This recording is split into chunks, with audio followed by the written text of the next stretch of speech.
Táto oblasť priťahuje ročne niekoľko 10 000 turistov, ale pre obec Korlát to znamená len tranzitný cestovný ruch. Vďaka otvoreniu šengenských hraníc sa tu rysuje významná možnosť oživenia turistického ruchu, veď slovenské hranice sú vzdialené od Korlátu len 15 kilometrov. Miestna samospráva a civilná nadácia v posledných rokoch vytvorili vynikajúci kontakt s obcami s maďarskou menšinou aj na druhej strane slovenských hraníc. Na rôznych akciách a slávnostiach sa každý mesiac pravidelne stretávajú. Medzi Korlátom a slovenskými obcami Veľká Ida a Nižný Lanec vznikli aj družobné partnerstvá.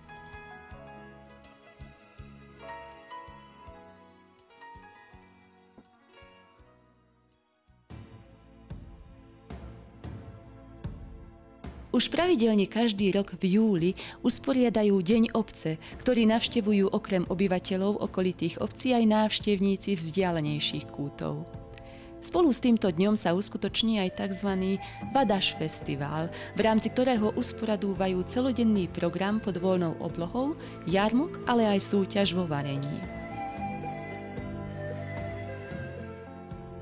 Každoročne sa uskutoční aj výkonnostná túra Abauj Heďköz, ktorej cieľom je práve obec Korlát.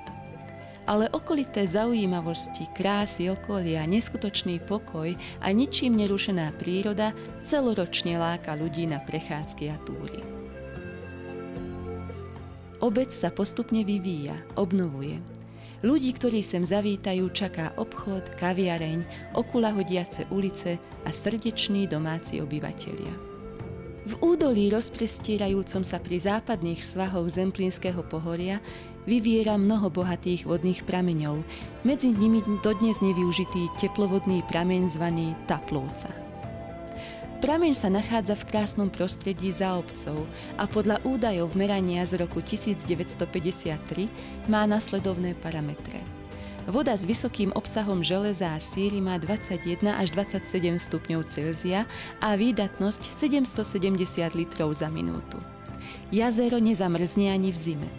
Dnes sa voda z prameňov nevyužíva, ale v prípade záujmu potenciálnych investorov znamená ideálne možnosti pre uskutočnenie ich nápadov a zároveň môže priniesť rozkvet obce.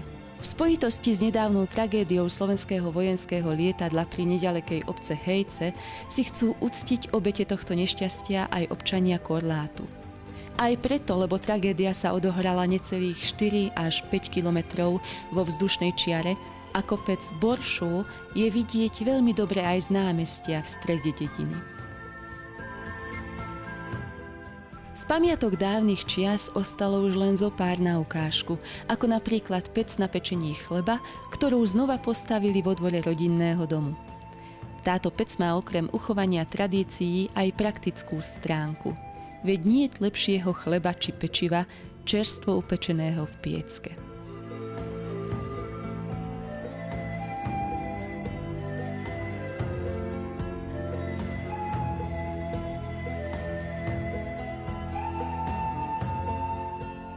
Ženy z dediny sa počas dlhých zimných večeroch venovali ručným prácam, ako aj tkaniu.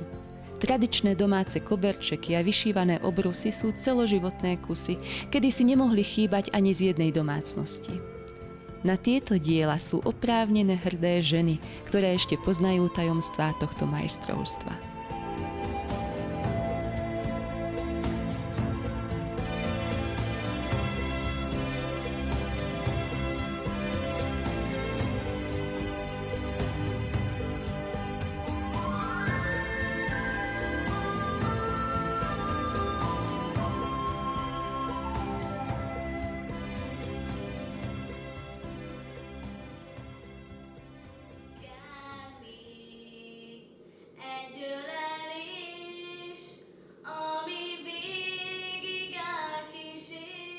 V obci Korlát, v tejto maličkej dedinke, ešte žijú ľudia, ktorí strážia plamienok mravnosti, ľudskosti a viery, dúfajúc, že možno ostane z nej kúštik aj pre budúce generácie.